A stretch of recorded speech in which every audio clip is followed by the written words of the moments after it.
Hi friends, ಎಲ್ಲರಿಗೂ ನಮಸ್ಕಾರ. ಬನ್ನಿ ಫ್ರೆಂಡ್ಸ್, ಶಾರದೆ ಸೀರಿಯಲ್ನ ಇವತ್ತಿನ ಸಂಚಿಕೆಯಲ್ಲಿ ಏನಾಗ್ತಿದೆ ಅಂತ ನೋಡ್ಕೊಬರೋಣ. ಅದಕ್ಕೂ ಮುಂಚೆ ಯಾರೆಲ್ಲ ನನ್ನ ವಿಡಿಯೋ ನೋಡ್ತಾ ಇದ್ರು ಫ್ರೆಂಡ್ಸ್, ಅವರೆಲ್ಲ ಪುಟ್ಟದೊಂದು ಲೈಕ್ ಮಾಡಿ ಹಾಗೆ ಫಾಲೋ ಮಾಡೋದನ್ನು ಮರಿಬೇಡಿ. ಬನ್ನಿ ಸ್ಟಾರ್ಟ್ ಮಾಡೋಣ. ಫ್ರೆಂಡ್ಸ್, ಮೊದಲಿಗೆ ಇಲ್ಲಿ ಸಿದ್ದು ಮತ್ತು ಜ್ಯೋತಿಕಾ ಜೊತೆ ಶಾರದನು ಸಹ ಶಾಪಿಂಗ್ ಬಂದಿರ್ತಾಳೆ.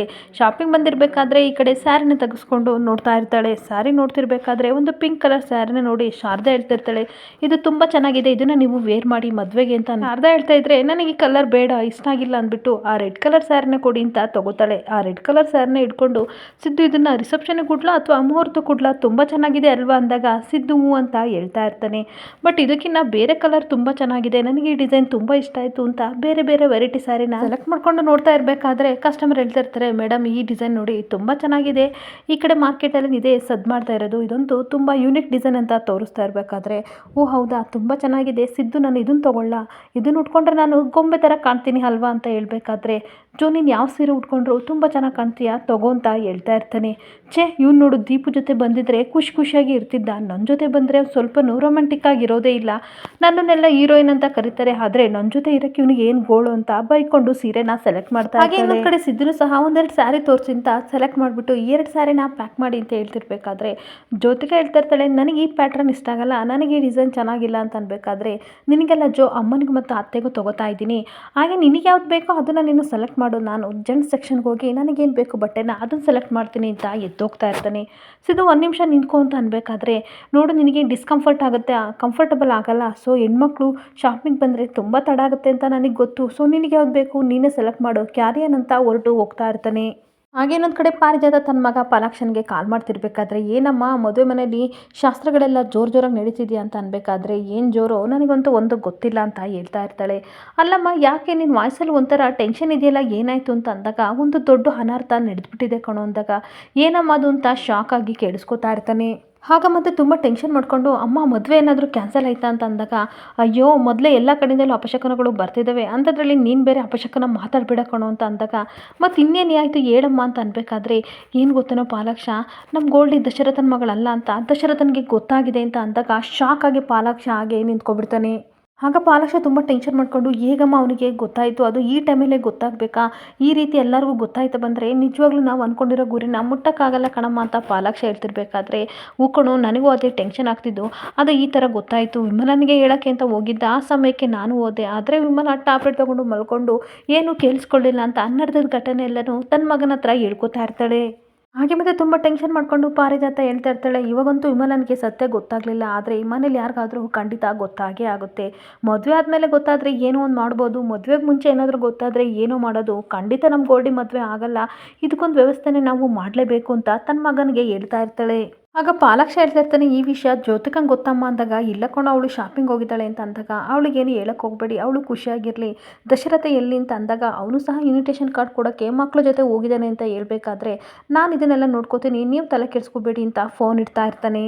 ಹಾಗೆ ಇನ್ನೊಂದು ಕಡೆ ಜ್ಯೋತಿಕಾ ಬೈಕೋತಾ ಇರ್ತಾಳೆ, ಮದುವೆ ಆಗೋ ಹುಡುಗಿ ನಾನು, ನನಗೊಂದು ಸೀರೆ ಸೆಲೆಕ್ಟ್ ಮಾಡೋವಷ್ಟು ಟೈಮ್ ಇಲ್ಲ ಇವನಿಗೆ, ಅತ್ತೆಗೂ ಮೊಮ್ಮಗೂ ಸೀರೆ ಸೆಲೆಕ್ಟ್ ಮಾಡ್ತಾನಂತೆ, ಒಂದು ಸ್ವಲ್ಪನೂ ಪೇಷನ್ಸ್ ಇಲ್ಲ ಅಂತ ಬೈತಿರ್ಬೇಕಾದ್ರೆ, ತಪ್ಪು ತಿಳ್ಕೊಬೇಡಿ ಜ್ಯೋತಿಕಾ ಅವರೇ, ಸಿದ್ಧಾರ್ಥ್ ಸರ್ಗೆ ಸೀರೆ ಸೆಲೆಕ್ಟ್ ಮಾಡೋಕ್ಕೆ ಬರಲ್ಲ ಅಂತ ಅವರೇ ಹೇಳಿದ್ರಲ್ವಾ, ಅಂದಮೇಲೆ ಏನಕ್ಕೆ ಕೋಪ ಮಾಡ್ಕೋತೀರಾ, ನಿಮಗೆ ಒಳ್ಳೆ ಸೀರೆ ಸೆಲೆಕ್ಟ್ ಮಾಡೋಕ್ಕೆ ನಾನು ಸಹಾಯ ಮಾಡ್ತೀನಿ ಅಂತ ಅಂದಾಗ, ಓ ರಿಯಲಿ, ಹಾಗಾದರೆ ಅವನಿಗೆ ಸ್ಯಾರಿ ಸೆಲೆಕ್ಟ್ ಮಾಡೋಕ್ಕೆ ಬರಲ್ಲ ಅಂತ ನನಗೆ ಸುಳ್ಳು ಹೇಳ್ತಾ ಇದೆಯಾ, ಎಂಗೇಜ್ಮೆಂಟ್ ದಿನ ನನಗೆ ಸೆಲೆಕ್ಟ್ ಮಾಡಿ ಸ್ಯಾರಿನ ನಿನಗೆ ಕೊಟ್ಟ ಅಂತ ಅಂದಾಗ, ಓ ರಿಯಲಿ ನನಗೆ ಗೊತ್ತಿರಲಿಲ್ಲ, ಅದು ನಿಮಗೆ ಸೆಲೆಕ್ಟ್ ಮಾಡಿದ ಸ್ಯಾರಿ ಅಂತ ನಿಜವಾಗ್ಲೂ ಗೊತ್ತಿರಲಿಲ್ಲ ಜ್ಯೋತಿಕಾ ಅವರೇ ಅಂತ ಹೇಳ್ತಿರ್ಬೇಕಾದ್ರೆ, ಚೆನ್ನಾಗೇ ಡ್ರಾಮಾ ಮಾಡ್ತೀಯಾ ಅಂತ ಅಲ್ಲೂ ಸಹ ಶಾರದನ ಬೈತಾ ಇರ್ತಾಳೆ.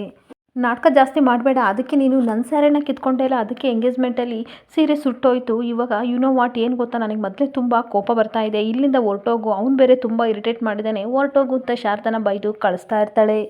ಹಾಗೆ ಇನ್ನೊಂದು ಕಡೆ ಪಾಲಾಕ್ಷ 4 ಜನ ರೌಡಿಗಳನ್ನ ಕರ್ಕೊಬಂದ್ಬಿಟ್ಟು ಚಾಕು ಚೂರಿ ಎಲ್ಲನೂ ರೆಡಿ ಮಾಡ್ಕೊತಾ ಇರ್ತಾನೆ. ಈ ಅವಕಾಶ ನಾವು ಮಿಸ್ ಮಾಡ್ಕೋಬಾರ್ದು, ನಡ್ರು ಅಂತ ದಶರಥ ಇರೋ ಕಡೆ ಆಟೋ ಮಾಡ್ಕೊಂಡು ಹೋಗ್ತಾ ಇರ್ತಾನೆ.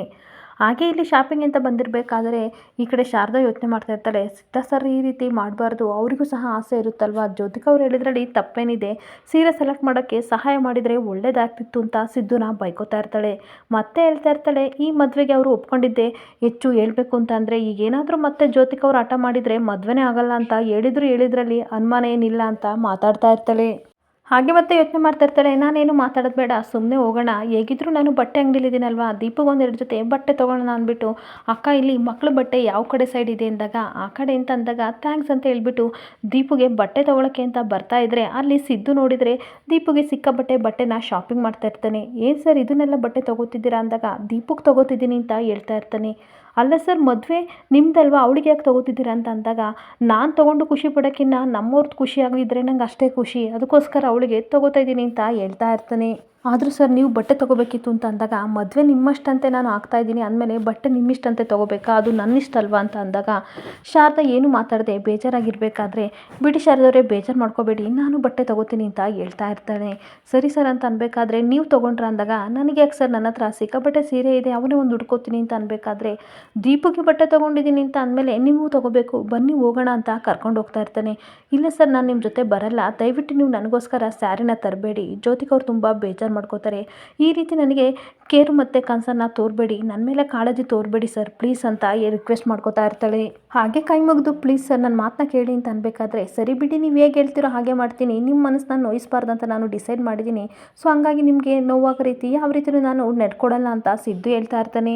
ಹಾಗೆ ಬಟ್ಟೆ ಎಲ್ಲ ಪ್ಯಾಕ್ ಆಗಿದೆ ಸರ್ ಅಂತ ಇರಬೇಕಾದ್ರೆ, ದಿವ್ಯ ಬಟ್ಟೆ ಎಲ್ಲ ತೊಗೊಂಡು ಹೊರಗಡೆ ಹೋಗ್ತಾ ಇರ್ತಾರೆ. ಇನ್ನೊಂದು ಕಡೆ ಜ್ಯೋತಿಕಾ ಮತ್ತು ಸ್ಯಾರಿನ ಹಾಕೊಂಡು ಟ್ರಯಲ್ ನೋಡ್ತಿರ್ಬೇಕಾದ್ರೆ, ಅಲ್ಲಿಗೆ ನವೀನ ಬರ್ತಾನೆ. ನವೀನ ಬಂದ್ಬಿಟ್ಟು ಸೀರೆ ತುಂಬ ಚೆನ್ನಾಗಿದೆ, ಎಷ್ಟು ಲಕ್ಷ ಅಕ್ಕ ಅಂತ ಅಂದಾಗ, ಈ ಕಡೆ ಜ್ಯೋತಿಕನಿಗೆ ತುಂಬ ಶಾಕ್ ಆಗ್ತಾ ಇರುತ್ತೆ. ಹಾಗೆ ಆಶ್ಚರ್ಯದಿಂದ, ನೀನು ಯಾಕೋ ಇಲ್ಲಿಗೆ ಬಂದಿದ್ಯಾ, ಹೊರಟೋಗು, ಹೋಗಲಿಲ್ಲ ಅಂತಂದರೆ ಅಪ್ಪನೇ ಕಾಲ್ ಮಾಡ್ತೀನಿ ಅಂತ ಹೇಳ್ತಾ ಇರ್ತಾಳೆ. ಹೇಳಿದ್ರೆ ಹೇಳ್ಕೋಗಕ್ಕ, ನಾನು ನಿನ್ನ ತಮ್ಮ, ನೋಡಿದರೆ ಏನಾಗುತ್ತೆ ಬಿಡು, ಯಾರಾದರೂ ನೋಡಲಿ ನನಗೇನು ಅಂತ ಹೇಳ್ತಾ ಇರ್ತಾನೆ. ಹಾಗೆ ಮತ್ತೆ ತುಂಬ ಟೆನ್ಷನ್ ಮಾಡ್ಕೊಂಡು ಜ್ಯೋತಿಕಾ ಹೇಳ್ತಾ ಇರ್ತಾಳೆ, ಶಾರದಾ ಸಿದ್ದು ಇಲ್ಲೇ ಇದ್ದಾರೆ, ನಿನ್ನನ್ನೇನಾರು ನೋಡಿದರೆ ಮೊದಲೇ ನೀನು ದೊಡ್ಡ ಕಳ್ಳ ಅಂತ ಅವ್ರ ಮೈಂಡಲ್ಲಿ ರಿಜಿಸ್ಟರ್ ಆಗಿದೆಯಾ, ದಯವಿಟ್ಟು ಇಲ್ಲಿಂದ ಹೊರಟೋಗ್ಕೊಂಡು, ನೋಡಿದರೆ ಕಷ್ಟ ಆಗುತ್ತೆ ಅಂತ ಹೇಳ್ತಿರ್ಬೇಕಾದ್ರೆ, ಖಂಡಿತ ನಾನು ಹೋಗಲ್ಲಕ್ಕ, ನನಗೆ ದುಡ್ಡು ಕೊಟ್ಟರೆ ಮಾತ್ರ ನಾನು ಹೋಗೋದು ಅಂತ ಹೇಳ್ತಾ ಇರ್ತಾನೆ. ಮದುವೆ ಆದಮೇಲೆ ಕೊಡ್ತೀನಿ ಅಂತ ಹೇಳಿದ್ದೀನಿ ತಾನೇ, ಹೊರಟೋಗು ಅಂತ ಅನ್ಬೇಕಾದ್ರೆ, ಅದೇಗಕ್ಕ ಸಾಧ್ಯ, ಮದುವೆ ಆದಮೇಲೆ ಆಸ್ತಿ ನಿನ್ನ ಕೈ ಸೇರುತ್ತೋ ಅಥವಾ ಬೇರೆಯವ್ರ ಕೈ ಸೇರುತ್ತೋ ನಮಗಂತೂ ಗೊತ್ತಿಲ್ಲ, ಅಲ್ಲಿವರೆಗೂ ನಾನು ಕೂತ್ಕೊಳ್ಳೋಕ್ಕಾಗಲ್ಲ, ನನಗಿವತ್ತು 50 ಲಕ್ಷ ಬೇಕಂದ್ರೆ ಬೇಕು ಅಂತ ನವೀನ ಬಟ್ಟೆ ಅಂಗಡಿಲಿ ಹಠ ಮಾಡ್ತಾ ಇರ್ತಾನೆ. ಪ್ಲೀಸ್ ಕೊನೋ ಹೊರಟೋಗೋ ಅಂತಂದ್ರು, ಹೇಳಿದ ಮಾತು ಕೇಳ್ತಾ ಇರಲ್ಲ. ಅಲ್ಲ ಅಕ್ಕ, ದೊಡ್ಡ ಮನೆತನದಲ್ಲಿ ಹುಟ್ಟಿದೆಯೇ ನೀನು, ಒಳ್ಳೆ ಈ ಥರ ಚಿಕ್ಕಾಗಿ ಬಿಹೇವ್ ಮಾಡ್ತಾ ಇದೆಯಲ್ಲ, ಈ ದುಡ್ಡೆಲ್ಲ ನಿನಗೆ ದೊಡ್ಡ ಲೆಕ್ಕನ ಅಂತ ಅಂದಾಗ, ಬಾ ಹೊರಗಡೆ ಹೋಗಿ ಮಾತಾಡೋಣ ಅಂತ ಹೇಳ್ತಾ ಇರ್ತಾಳೆ. ಇಲ್ಲ ನೀನು ಹೋಗಿ ನಾನು ಬರ್ತೀನಿ ಅಂತ ಅನ್ಬೇಕಾದ್ರೆ, ಇಲ್ಲಕ್ಕ ನಿನ್ನ ಜೊತೆನೇ ಬರ್ತೀನಿ ಅಂತ ಅಂದಾಗ, ಸೀರೆನ ಪ್ಯಾಕ್ ಮಾಡಿಕೊಂಡು ಸಿದ್ದು ಎಲ್ಲಿ ನೋಡ್ಬಿಡ್ತಾನೆ ಅಂತ ತುಂಬ ಟೆನ್ಷನಿಂದ ನವೀನ ಹೇಳ್ಕೊಂಡು ಹೊರಗಡೆ ಹೋಗ್ತಾ ಇರ್ತಾಳೆ. ಅಷ್ಟೊತ್ತಿಗೆ ಸಿದ್ದು ಮತ್ತು ಶಾರದಾ ಮೇಲ್ಗಡೆಯಿಂದ ಬರ್ತಾರೆ. ಬಂದು ಜ್ಯೋತಿಕನ ಹುಡುಕ್ತಿರ್ಬೇಕಾದ್ರೆ, ಜ್ಯೋತಿಕಾ ಎಲ್ಲೂ ಇರೋದೇ ಇಲ್ಲ. ಸರ್ ಜ್ಯೋತಿಕಾ ಮೇಡಮ್ ಇಲ್ಲೇ ಕೂತಿದ್ರು ಅಂತ ಹೇಳ್ತಿರ್ಬೇಕಾದ್ರೆ, ಮೇ ಬಿ ಅವಳು ಜೆಂಟ್ಸ್ ಸೆಕ್ಷನ್ಗೆ ಹೋಗಿರ್ಬೋದು, ನನ್ನನ್ನು ಹುಡ್ಕೊಂಡು ಹೋಗಿರ್ಬೋದು, ನೀವು ಇಲ್ಲೇ ಇರಿ ಶಾರದವ್ರೆ ನಾನು ಬರ್ತೀನಿ ಅಂತ ಮೇಲ್ಗಡೆ ಜ್ಯೋತಿಕನ ಹುಡ್ಕೋಕ್ಕೆ ಅಂತ ಸಿದ್ದು ಹೋಗ್ತಾ ಇರ್ತಾನೆ. ಆದರೆ ಶಾರದಾ ತನ್ನ ಮನಸ್ಸಲ್ಲಿ ಯೋಚನೆ ಮಾಡ್ತಾ ಇರ್ತಾಳೆ, ಸ್ಯಾರಿ ಬೇರೆ ಸೆಲೆಕ್ಟ್ ಮಾಡಲಿಲ್ವಲ್ಲ, ಅದಕ್ಕೆ ಕೋಪ ಮಾಡಿಕೊಂಡು ಜ್ಯೋತಿಕಾ ಅವ್ರು ಏನಾದರೂ ಹೊರಟೋಗ್ಬಿಟ್ರಾ ಅಂತ ಯೋಚನೆ ಮಾಡ್ತಾ ಇರ್ತಾಳೆ. ಸಿದ್ದು ಮೇಲ್ಗಡೆ ಫ್ಲೋರಿಗೆ ಬಂದ್ಬಿಟ್ಟು ಎಲ್ಲರನ್ನೂ ಕೇಳ್ತಾ ಇರ್ತಾನೆ, ಈ ಥರ ಎಲ್ಲೋ ಮತ್ತು ಪಿಂಕ್ ಕಲರ್ ಸ್ಯಾರಿ ಹಾಕಿದ್ರಲ್ಲ, ಆ ಲೇಡಿನ ಏನಾದರೂ ನೋಡಿದ್ರ ಅಂತ ಅನ್ಬೇಕಾದ್ರೆ, ಸರ್ ಆ ಥರದವ್ರು ಯಾರೂ ಇಲ್ಲೇ ಬಂದಿಲ್ಲ ಅಂತ ಅಂದಾಗ, ಒಂದು ಫೋನ್ ಮಾಡ್ತೀನಿ ಎಲ್ಲಿರ್ಬೋದು ಅಂತ ಫೋನ್ ಮಾಡಿದ್ರು ಸಹ ಅವಳು ಫೋನ್ ತೆಗಿಯೋದೇ ಇಲ್ಲ. ಆಗ ತುಂಬ ಟೆನ್ಷನ್ ಮಾಡಿಕೊಂಡು, ಒಂದು ಮಾತು ಹೇಳ್ದಂಗೆ ಬಂದಿದ್ದಾಳಲ್ಲ ಅಂದ್ಬಿಟ್ಟು ಮತ್ತೆ ಶಾರದಾ ಹತ್ರ ಬರ್ತಾನೆ. ಅಲ್ಲೆಲ್ಲೂ ಕಾಣ್ತಾ ಇಲ್ಲ ಜ್ಯೋತಿಕಾ ಅಂತ ಶಾರದಾಂಗೆ ಹೇಳ್ತಿರ್ಬೇಕಾದ್ರೆ, ಅವಳಿಗೂ ಸ್ವಲ್ಪ ಟೆನ್ಷನ್ ಆಗ್ತಿರುತ್ತೆ. ಹಾಗೆ ಇನ್ನೊಂದು ಕಡೆ ರಿಸೆಪ್ಷನಿಸ್ಟ್ ಹತ್ರ ಹೋಗ್ಬಿಟ್ಟು, ಇಲ್ಲೊಬ್ರು ನಮ್ಮ ಜೊತೆ ಸೀರೆ ನೋಡ್ತಿದ್ರಲ್ಲ ಅವರೆಲ್ಲರೂ ಹೋದ್ರಾ, ನೋಡಿದ್ರ ಮೇಡಮ್ ಅಂತ ಅನ್ಬೇಕಾದ್ರೆ, ಅಲ್ಲಿ ಕಸ್ಟಮರು ಹೇಳ್ತಾ ಇರ್ತಾರೆ, ಯಾರೋ ಹುಡುಗನ ಜೊತೆ ಮಾತಾಡಿಕೊಂಡು ಬಿಲ್ ಪೇ ಮಾಡಿಕೊಂಡು ಪರ್ಚೇಸ್ ಮಾಡಿಕೊಂಡು ಸ್ಯಾರಿ ಎಲ್ಲ ತೊಗೊಂಡು ಹೋದ್ರು ಅಂತ ಅಂದಾಗ ಸಿದ್ದುಗೆ ಟೆನ್ಷನ್ ಆಗ್ತಾ ಇರುತ್ತೆ. ಯಾರ ಜೊತೆ ಜ್ಯೋತಿಕಾ ಮಾತಾಡ್ತಿರ್ಬೋದು, ಬನ್ನಿ ಹೊರಗಡೆ ಇರ್ಬೋದು ಶಾರದವ್ರೆ ನೋಡೋಣ ಅಂತ ಶಾರದನ್ ಕರ್ಕೊಂಡು ಹೋಗ್ತಾ ಇರ್ತಾನೆ.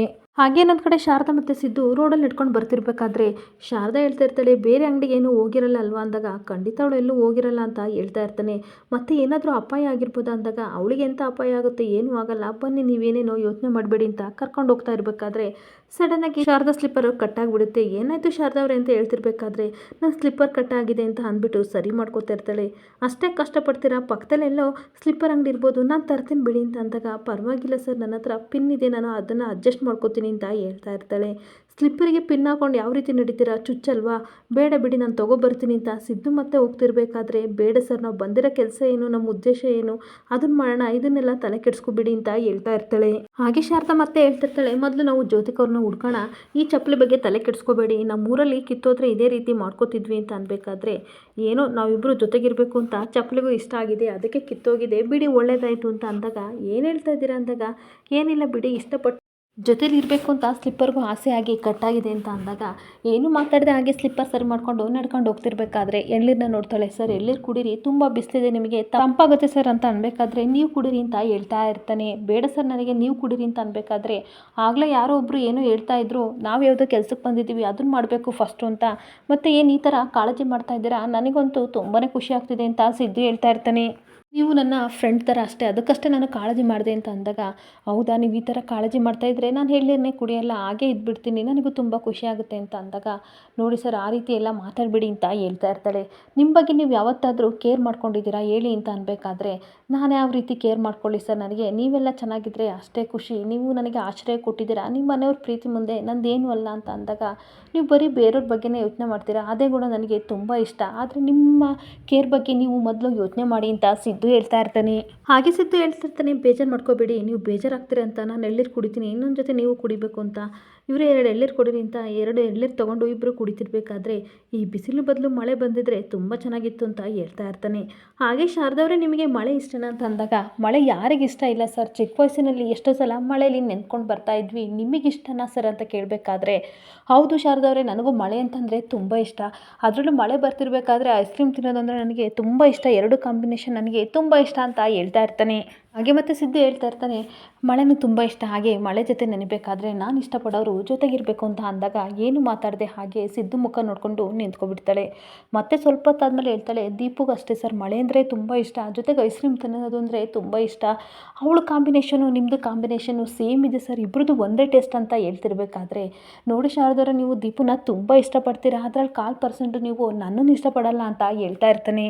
ಮತ್ತು ಎಳ್ನೀರು ಕುಡ್ದಾದ್ಮೇಲೆ ಬನ್ನಿ ಸ್ಲಿಪ್ಪರ್ ಕೊಡಿಸ್ತೀನಿ ಅಂತ ಹೇಳ್ತಾ ಇರ್ತಾನೆ. ಸರ್ ಅದೆಲ್ಲ ಬೇಡ ಅಂತ ಅನ್ಬೇಕಾದ್ರೆ, ನಾನು ಮದುವೆ ಆದರೆ ಬರಿಗಾಲ ನಡ್ಕೋತೀನಿ ಅಂತ ಹರಕೆ ಮಾಡ್ಕೊಂಡಿದ್ರಾ ನಡ್ಕೊಂಡು ಹೋಗಬೇಕು ಅಂತ, ನಾನು ಸುಮ್ಮನೆ ಜೋಕ್ ಮಾಡಿದೆ, ಬನ್ನಿ ಪರವಾಗಿಲ್ಲ ಸ್ಲಿಪ್ಪರ್ ತೆಗೆದುಕೊಡ್ತೀನಿ ಅಂತ ಶಾರದನ್ ಕರ್ಕೊಂಡು ಹೋಗ್ತಾ ಇರ್ತಾನೆ.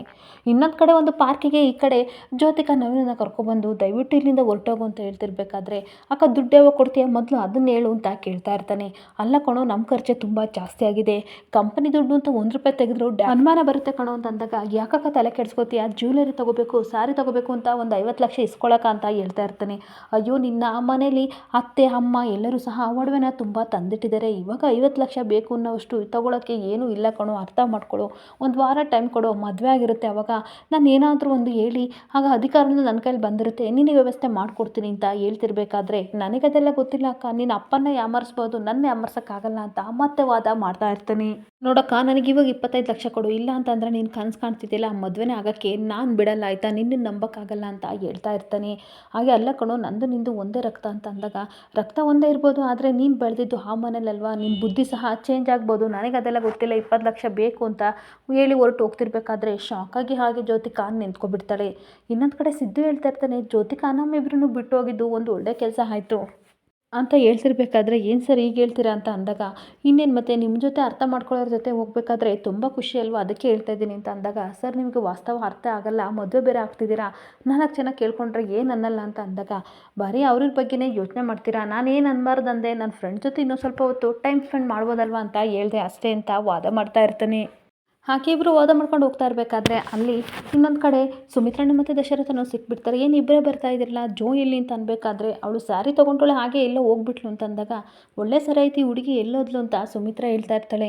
ಸರಿ ಆಯ್ತು ನಾನು ಅವಳನ್ನ ಹುಡ್ಕೊಂಡು ಕಾರ್ ತೊಗೊಂಡು ಬರ್ತೀನಿ ಅಂತ ಅವ್ರನ್ನ ಬಿಟ್ಟು ಸಿದ್ದು ಹೋಗ್ತಿರ್ಬೇಕಾದ್ರೆ ಇವರಿಬ್ಬರು ಖುಷಿಯಾಗಿ ಮಾತಾಡ್ಕೊತಾ ಇರ್ತಾರೆ.